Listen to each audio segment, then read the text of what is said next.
nila yan sa mga katanungan na maaaring ipukol na may kinalaman sa executive o sa cloud na executive privilege. Yung pangatlong sulat na sa akin lamang address nung nakaraang Lunes, in-invoke nila yung executive privilege na kaugnay ng pag-attend ng hearing. Ito, yung sulat na yon, bagaman nung panahong yon, napirmahan ko na yung subpoena doon sa dalawang nire-request ni Senator Amy. So, imbis na sa usaan namin pinadala ng Secretary General, pinadala yung aking subpoena sa legal ng Senado para pag-aralan yung epekto nung pag-invoke ng executive privilege kaugnay sa mga subpoenang napirmahan ko.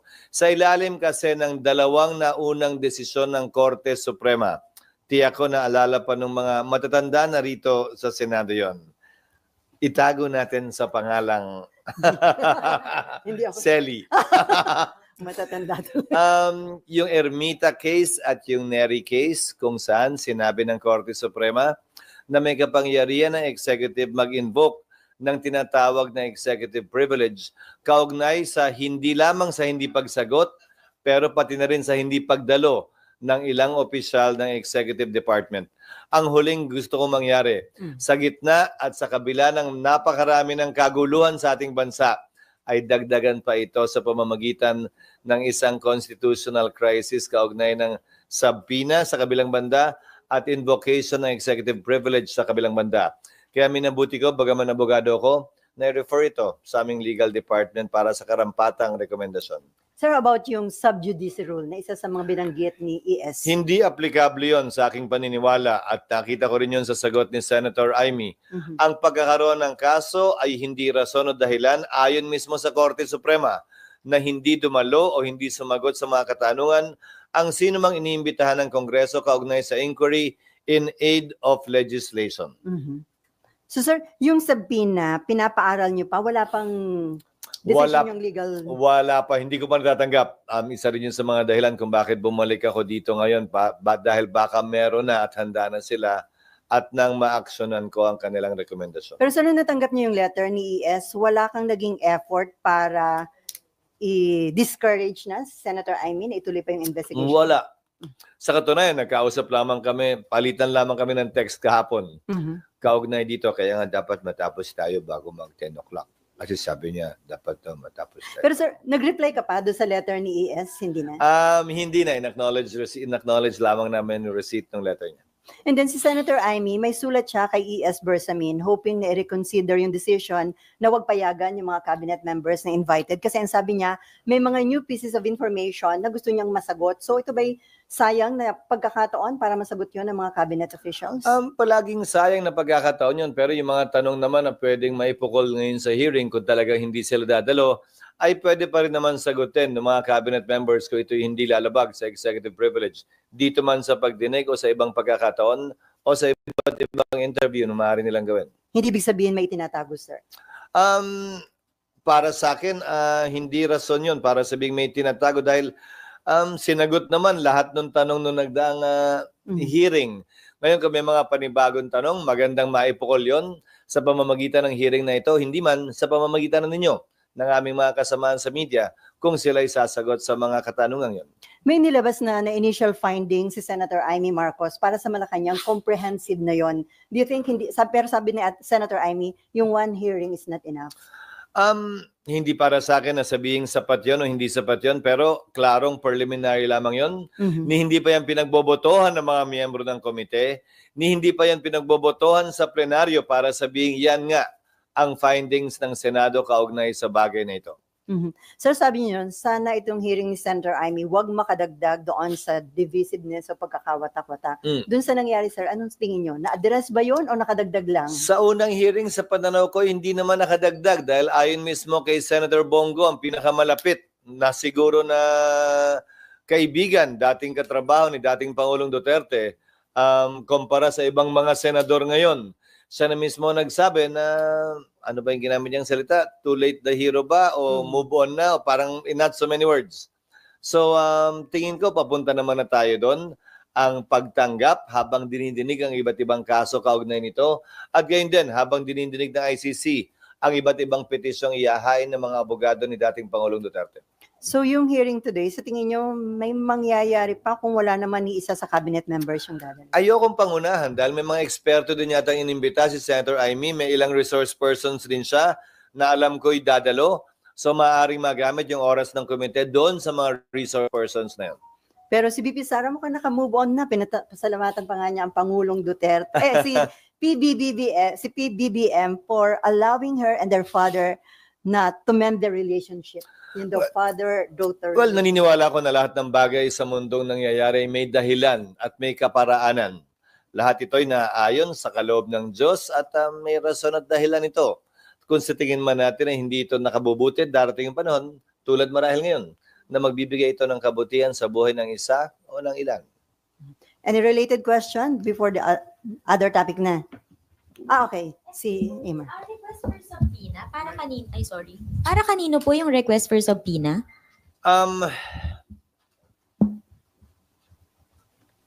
A general of the armed forces, I think you can get it from the committee later, Mhm. and the prosecutor general. Ito po yung I think ng Air Force, general ng Air Force. At yung prosecutor general, si Padula. Mhm. So, sir, mag-attend ka ba ng hearing? Hindi ako nakadamit para sa hearing. Wala nga medyas. Oh. Okay, other issue na tayo. Sir, would you like to comment dun sa naging statement ng isang dating COMELEC official and dating one of the framers of the 1987 Constitution? Sabi niya, shallow reasoning for SP Cheese to hold off the impeachment trial of Vice President Duterte just because Congress is on recess and the Senate needs more time to prepare the rules. Siya na yung deep. Kung ikaw shallow, siya yung deep. Siya na yung deep. To answer it seriously, sorry. Wala akong sinabing kailangan namin ng panahon maghanda. Ang sinabi ko, kailangan namin ng gagamitin namin itong panahon para mas maghanda pa. Kinakailangan for the nth time, sana hindi sabihin shallow pa din to. Kailangan may session po, Chairman Monsod, ang Senado at Kongreso bago kami makapag-hearing at bago kami makapagsimula ng impeachment complaint, ng impeachment hearings. Hindi po namin kayang gawin yan ng naka-recess. Kung ang intention nyo po, ayan talaga, edi sana sinulat nyo po yan sa konstitusyon. Pati yung paggamit ng salitang forthwith, sana ginamit nyo na immediately. Hindi nyo naman po nagawa at ginawa yon. Hindi po para sa amin na bigyang interpretasyon ng isang bagay ayon lamang sa inyong pananaw ngayon na tila naman yata kayo pumapabor sa impeachment laban kay VP Sara. Tulad ng sinabi ko noon, hindi ako at hindi ko papakinggan at hindi ako makikinig sa sinumang pabor o kontra dito sa impeachment, sinumang pabor o kontra kay VP Sara. Titingnan namin ito dispassionately, fairly, and with justice in our minds and with fairness in our minds. Nang walang kinikilingan. Sino man ang magkakataong papaboran ng aming desisyon o tatamaan ng aming desisyon at pasya. Sir, sabi pa niya, there are already rules you have to edit or add or subtract a few, but they could have started earlier. Hindi pa rin namin ito pwedeng gawin habang kami naka-recess. Alam niya yon bilang abogado, alam niya yon bilang isa sa mga nagsulat ng saligang batas. Hindi kami pwedeng gumalaw habang naka-recess ang Kongreso. At para pilitin niya o nino man na gawin namin yan na klarong paglabag sa batas, baka mamaya, talagang hindi naman talaga sa pabor sa impeachment, gusto niyang isabotahe ang impeachment sa pagpilit sa amin gawin ng isang bagay na klarong illegal dahil lamang sa kagustuhan nila na magmadali sa kasong ito. Para may concern din siya sa maaaring magresulta ng midterm elections, yung magiging composition na ng Senate. Anong concern na naman niya doon? Tao ang bumoto ron. May isang boto siya, pwede niyang igawad yun sa 12 senador. At hindi para sa kanyang diktahan, yung mas nakararaming botante, kung sino yung pipiliin nila dahil sa demokrasya, hindi yung nakapag-aral, hindi yung mas matanda, hindi yung framer ng konstitusyon ang nasusunod. Ang nasusunod sa isang demokrasya, yung boto ng mas nakararami nating mga kababayan. Sang-ayon ng kayo doon o hindi? Sabi ni Senate Secretary Bantug, final drafting ng rules proposed amendments, Uh-huh. because these have to be approved by plenary. Nisubmit na ba, sir, sa inyo this week? This week daw or next week? Hindi ko or- pa nakikita. Wala pa sa incoming ko. So, sir, after nung final draft, ibibigay daw sa inyo for approval?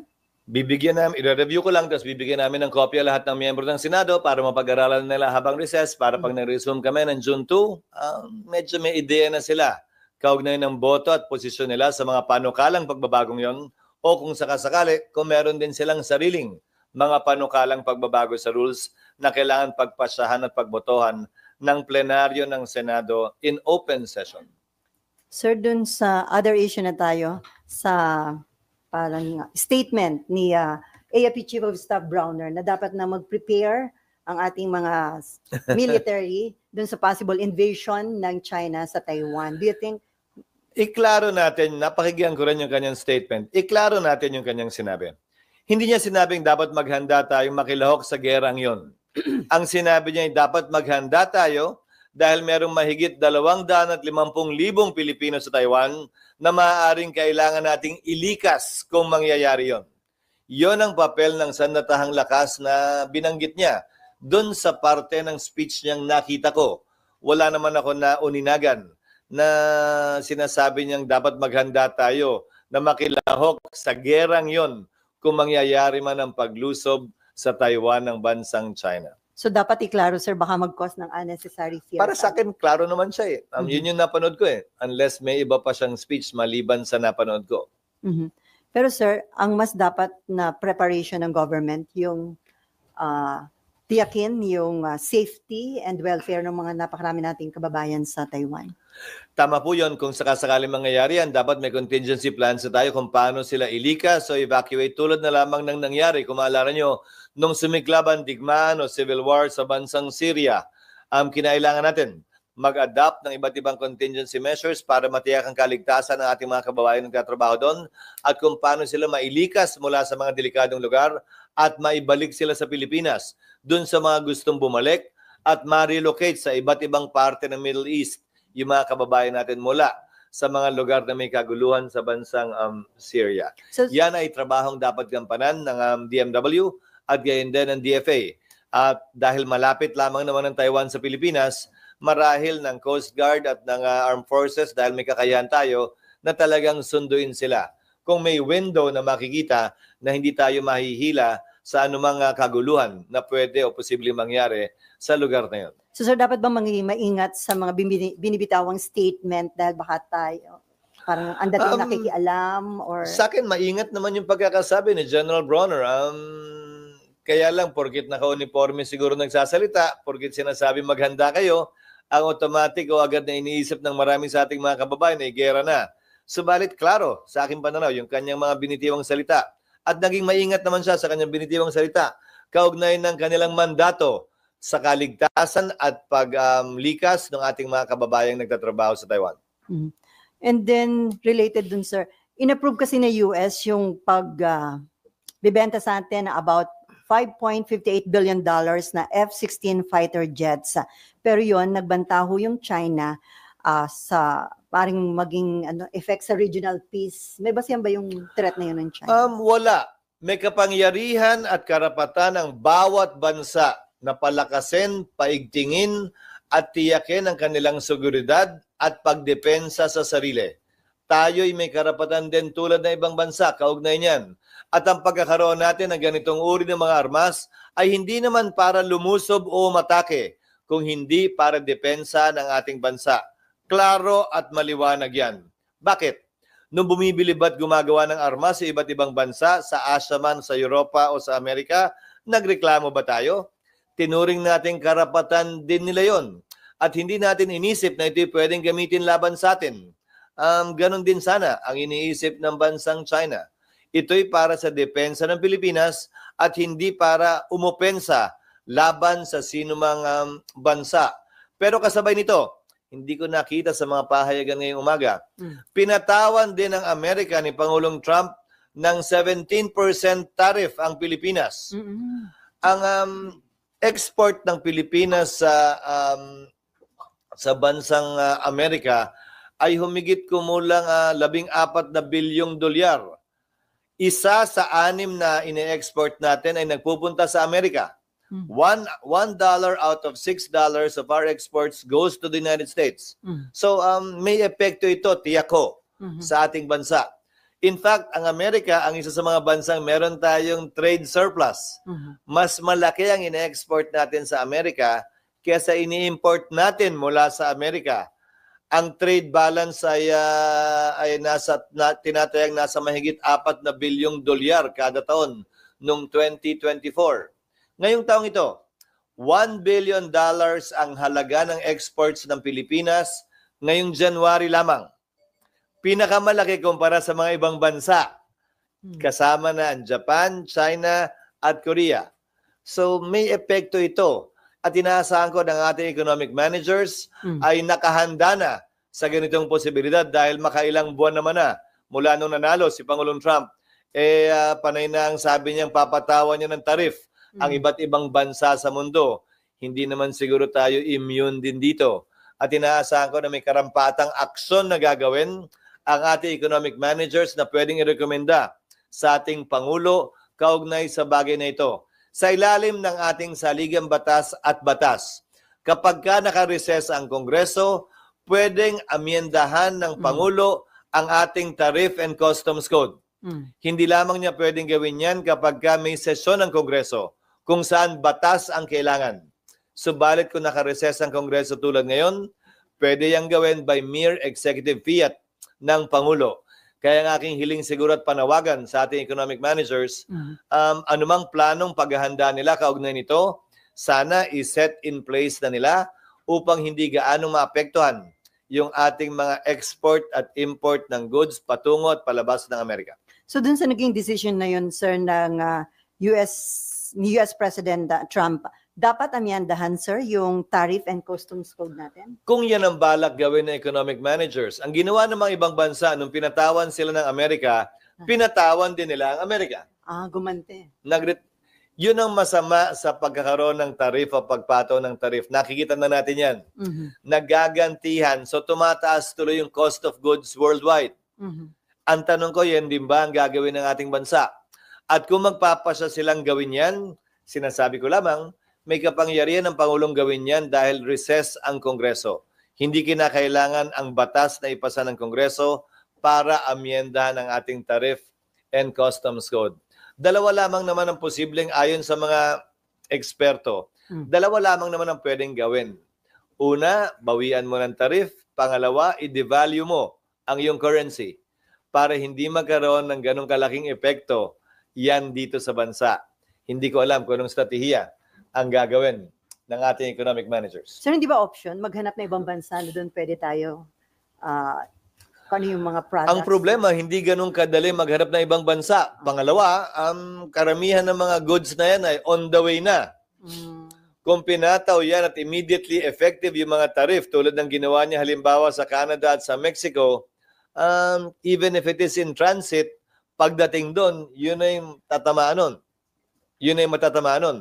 At para maghanap ng ibang merkado, yung mga produkto natin ina-export sa Amerika, aabutin din tayo ng ilang buwan marahil o taon dahil may mga requirements yan, lalo na malamang ang ating mga export agriculture products. May mga mahabang proseso ng phytosanitary approvals na kailangan fighter jets. Sabi niyo, karapatan naman natin, but yun ba ang dapat na priority given the economic situation and other concerns? Hindi naman yan gagawin ng isang bagsakan lamang. 5.5 billion times 55. Magkano ba exchange rate ngayon? Ilang billion yun? Magkano na yan? Mga 300 billion? Maganon, almost. Wala naman tayong budget na 300 billion para bilhin yan agad-agad. Kung gagawin man yan ay staggered yan at hindi pa naman din maliwanag yung terms of payment. Authorization lamang ito to sell. Hindi pa sinasabi kung sa gano'ng katagal na panahon, ilan ang delivery, ilan ang payment scheme. So baka naman hindi ganun kabigat. Bagaman ang total, pag minultiply mo ang 5.5 times 57 ay malaki, hindi naman isang bagsakan yan. Pero sa palagay ko, makakadagdag ito sa ating deterrence dito sa West Philippine Sea na may issue sa ngayon. So tama yung timing, sir, considering yung mga security issues. Dahil aabutin naman ng mga 4 o 5 taon pa yan bago ma-deliver. Hindi naman off the shelf yung mga F-16. Malamang sa malamang ay gagawin pa yan. Maliban na lamang kung segunda mano ang ibebenta sa atin. Pag-bibili natin, sir, baka F-17, F-18 na. Actually, may palabas na. 2 weeks ago, naglabas na ng panibagong 6th o 7th generation fighter ng Amerika. Kung napanood nyo sa social media, ang tawag nga nila ay hindi na 17. Ang tawag nila ay F-43 ba? O 45? F-47. Kasi yung F-35, yun na yung stealth eh. So 16, 17, 18, F-35, ngayon F-47. Hindi ko alam kung bakit tumatalo ng numero. So by the time na may pera na tayong pambili, bulungan na. Modernong aircraft pa rin naman yun. At hindi naman natin kailangan yung ganong kamahal na aircraft at ganong kamodernong aircraft. So, kasi ang sinasabi, dapat ang priority natin instead of purchasing military equipment or mga ganyang aeroplano ay agriculture, education. Governance is about allocating scarce resources. That is the job of government. Palagi namang kulang eh. Dapat lang patama-tamayan yung gastos para lahat ng prioridad ay natutugunan, hindi lamang iisa. Okay, sir, on politics, nakita namin, nag-meet kayo ni former VP Leni Robredo, nagpunta sa bahay ninyo. Ano po yung mga napag-usapan niyo?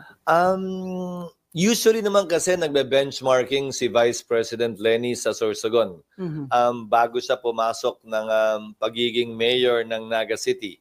Sa katunayan, 2 o 3 beses na yata siya nakabisita. Kaugnay ng pagtingin, pag-aaral ng best practices ng Sorsogon. Pagkakataon na rin yun para magkaroon kami ng palitan ng pananaw kaugnay sa politika. Kasama naming nag-agahan at tanghalian ang gobernador ng Sorsogon at 2 kinatawan ng lalawigan ng Sorsogon. At naging malusog yung palitan namin ng pananaw. At binigay ko yung aking suporta sa kanya, bagaman hindi ako rehistrado at bumoboto sa Naga City sa kanyang pagtakbo bilang mayor ng Naga. Wala siyang request na i-endorse nyo o suportahan ng mga senatorial candidates Wala. na kakampi niya? Wala. Walang napag-usapan about 2028 presidential election? Wala rin. Wala. Hindi. Pinag-usapan namin yung pag-mayor dyan ng Naga. Tapos nagchismisan kami kung gaano kakaiba ang local politics sa national politics na binabalikan na naman niya ngayon bilang mayor. In-endorse nyo si senatorial candidate Bam Aquino. How about Kiko Pangilinan daw, sir? Actually, suportado ko naman ang kandidatura ng lahat ng nakasama ko rito. And what I said was I look forward to working with them in the Senate. Bumisita si Senator Kiko sa Sorsogon. Siyempre, tinanggap namin bilang kaibigan at bilang dating kasamaan sa Senado. Binisita rin ako dito ni Senator Bam. Bilang dating senador din naman, kaibigan at katrabaho. And I look forward to working with them. At sa survey, lumalabas naman na tila gumaganda yung chance nila at ang trajectory nila ipakyat. Depende na lamang sa magiging huling boto ng ating mga kababayan. Dahil kung susuriin nyo yung survey, halos tied lahat eh. From 4 to 14. Ang diferensya ng nila ay margin of error. So magkakadiferensyahan to ng maliliit lang. 50, 100, 200,000 lamang. So marami pang panahon para mamili at makapagpasya ang ating mga kababayan kung sakasakali. Sir, kung i-consider yung survey, sino yung hindi na dapat mag-worry? Yung nasa 1, 2, 3? Yung huling survey na nakita ko, ang 1 and 2 ay sobrang layo sa 3 to 14. Ano ibig sabihin nun, sir? So, sabi ko nga, roughly 4 to 13, 4 to 14 ay halos statistical tie. So, dati, usually, ang tied ay 8 to 12, 8 to 14, 9 to 14, 10 to 14. Ngayon, dikit-dikit ang halos 4 to 14. Depende sa survey na tinitingnan ninyo. At ang tila ligtas lamang ay, at wala ng duda, ay yung unang 2 o unang 3. So you're referring to Senator Bongo? Depends on the survey you're looking at. But most of the surveys show Senators Erwin Tulfo, Congressman Erwin Tulfo, Senator Bongo, former Senate President Tito Soto to be leading the pack since the beginning naman ng senatorial campaign. Anyway, so sir, yung pagkalas ni Senator Amy Marcos doon sa alyansa. Sinabi ko na yan, ayoko mamagitan sa magkapatid na tila hindi nagkakaunawaan ngayon dahil sa dulo baka magbati na sila, kaaway na nila akong dalawa. Hayaan nating resolbahan nila yan sa pagitan nila. I think they're in a better position given their long-standing relation by blood to resolve this either before or after the elections. Pero bilang veteran politician, yung bang hindi ka member ng admin candidates, malaking kawalan yun, sir. Hindi ka member ng admin candidate. Kasi wala siya sa alyansa, administration. Depende. Dahil sa tagal ni Senator Amy sa politika, dating congressman, dating governor, dating senador ngayon, marami naman na siyang kaibigan at supporters na bahagi ng alyansa sa lokal na level, galing sa iba't ibang partido na hindi mo pwedeng tawaran din at ikaila. Okay, Nympha. Clarify ko lang, balikan ko lang po yung sa hearing tungkol sa Yes. pag-arrest kay sa former president. Dun sa pag-invoke nila ng executive privilege, dahil in-invoke yun, hindi sila may issuehan ng subpoena ang mga cabinet members or any officers from the executive department? Ayon sa desisyon ng Korte Suprema, ang valid na invocation ng executive privilege, and I'm citing the Ermita and the Neri cases, hindi maglalay, hindi pwedeng gamitan ng compulsory process ng Senado. Dahil nga karapatan daw ng executive yon. Ngayon, isa sa mga options ng Senado kung sakasakali ay iakyat itong muli. Dahil yung Ermita case, inakyat yan ng Kongreso, kung hindi ako nagkakamali. Yung Neri case, inakyat yan ng Senado. Pero imbis na baliktarin ng Korte Suprema, pinalakas pa yung pagkatig sa executive privilege ng Pangulo. So isa yan sa tinitingnan din marahil ng aming legal, kung ito ba iaakyat o imumungkahi na iakyat. O baka mabigyan lang ng panibagong pagkakataon na naman ng Korte na mas palakasin pa yung prinsipyo ng executive privilege na naging basehan ng kanilang dalawang nauna ng desisyon. So pwedeng iakit pala sa Supreme Court, sir. Pwede, pero sinubukan na nga twice eh. In fact, the second time, ayoko na. Iakyat. Nasa Senado na ako noon eh. Lalo lang dumiin tuloy. Lalo lang tuloy na liwanag. Yung executive privilege na pwedeng gamitin ng sino mang Pangulo laban sa Kongreso, Senado man o Kamara. Pero sir, di ba may pagkakataong nababago naman ng Supreme Court ang sarili nilang decision? Kaya nga isa yun sa mga rekomendasyon na iniintay ko mula sa legal na ikukonsulta ko kay Senator Amy kung yan nga ba'y option na gusto niyang iporsige. Pero tulad ng sinabi ko, ayokong maglikha ng isang constitutional crisis sa pamamagitan ng pag-issue ng subpoena kung may invocation ng executive privilege. Our resort should be with the courts. Sorry, pwede pong pa-clarify bakit kinailangan yung ipaaral yung request for subpoena for the... Kasi ayokong mag-abogado sa sarili ko. Di ba, pag doktor ka, ayaw mo mag-doktor sa sarili mo. Bagaman abogado ko, ayokong mag-abogado sa sarili ko. Maganda nang i-refer sa legal ng Senado para magbigay sila ng karampatang rekomendasyon bago ko imungkahi kay Senator Amy at sa ibang miyembro ng Senado. Sir, supposedly covered sila nung pag-invocation ng executive privilege. Kasi nga, sabi ng Korte, kapag valid ang invocation ng executive privilege, hindi pwedeng gamitan ng compulsory process ng Senado. Kabilang na ang subpoena. But as Senate President, sir, ang ipaglalaban nyo, yung kapangyarihan ng Senate to conduct inquiry in aid of legislation. Oo, but within the bounds of the law din. Yan ang batas natin sa ngayon. Sang-ayon man ako, hindi.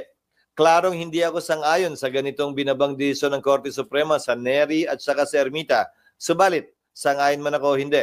Yan ang batas na umiirol sa ngayon unless baliktarin yan ng Korte Suprema. Okay? Sir, SP, good morning po. Okay. Sir, may nagpetition sa Supreme Court na mga grupo, yung Isang Bayan, na sinasabi nila Budget. dapat mag-enact ng law ng kontra sa political dynasty ang Kongreso at saka ang Senado. Ano po ang reaksyon nyo doon? Napagdesisyon na yan ng Korte Suprema. Para akong spokesperson ng Supreme Court. Sa kasong Belgica, sa kasong Penson, nagsabi ang Korte Suprema, hindi pwedeng pilitin sa pamamagitan ng mandamos ang Kongreso na magpasa ng batas.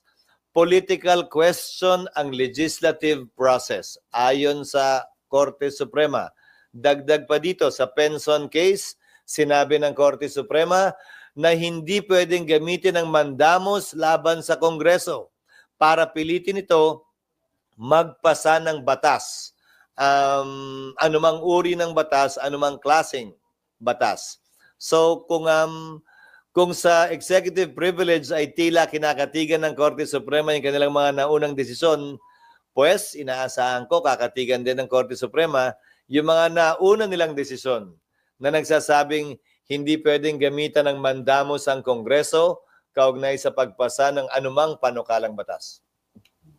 Then sir, last week may panibagong grupo na nag-question sa ilang provision ng 2025 General Appropriations Act. Anong kinwestiyon nila? Yung AKAP and then yung sa PhilHealth Fund. Tatlo Anong yun basis eh. daw? Nasaan ba yun? Last week may grupo and Well, iko-consolidate yan siguro dun sa mga Sila ibang una. kaso. Pero this is still part of legislation.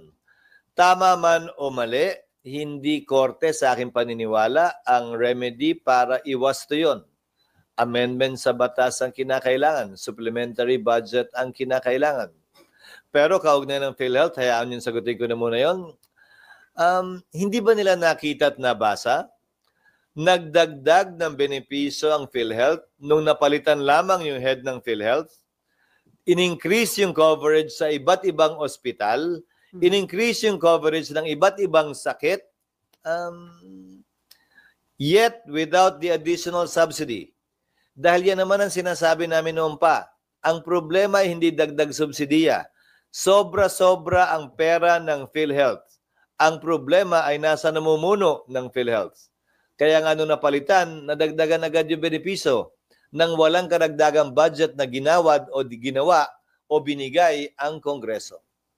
So sir, you're confident naman na ma-uphold yung constitutionality ng lahat ng provision ng 2025 budget? Oo, dahil sinaliksik naman at pinag-aralan yan, hindi lamang namin, ng staff din ng Senado at Kongreso, at may basehan yun. Isang bagay na lamang naman na narinig ko nirereklamo nila sa PhilHealth eh. May batas daw na pinasa, kaugnay ng sin tax law, na dapat napupunta yung kita sa sin tax sa PhilHealth. Hindi daw namin sinunod yon. Baka nakakalimutan nila ang General Appropriations Act ay batas din. At may kapangyarihan ng Kongreso mag-amyenda ng mga naunang batas. Previous Congresses, including this Congress, cannot pass an irrepealable law. Porkit ba pinasa no nagdaang Kongreso sa sin tax law na dapat ibigay yon, obligado na kaming sundin yun kada taon? Paano kung hindi na yun ang panawagan ng pagkakataon? Tulad nga ngayon na sobra-sobra na ang pera ng PhilHealth na hindi naman ginagamit. Paano pag dahil sa kalamidad ay magpasa ako ng bill tulad na nabanggit ko noon sa inyo na kalahati ng kita ng customs dapat mapunta sa Bicol para makabangon agad sa mga bagyo? Kahit na ba wala ng bagyo, hindi na binabagyo ang lalawigan ang rehiyon ng Bicol, susundin pa rin yun ng mga susunod na Kongreso. Sa lahat ng budget, 10, 20, 30, 50 years from now, may kapangyarihan ng Kongreso baguhin ang mga naunang batas na pinasa ng Kongreso at hindi pwedeng itali ang kamay ng mga Kongreso in the future ng kasalukuyan o nagdaang Kongreso. Ang isa sa mga prayer nila to stop the enforcement of the 2025 GAA. Paano yung sweldo ng mga empleyado, ng teacher, ng police, ng militar? Sana naging mas specific sila. Okay, it's already 9:59 at mag-start May 2 na. minutes pa. Oh, may 2 minutes pa. May pahabol? No more? Tama, eksakto. Ang galing. On that note, thank you so much, Senate We'll distribute to you the letters we received for your information and reference. Okay? Doon sa tatlong letter ni isa, wala kang ni-replyan. Wala. No need to reply naman eh. Pero walang tawag sa telepono si ES. Wala. Wala. Hindi rin. Yung sa FINA, request po ni Sen.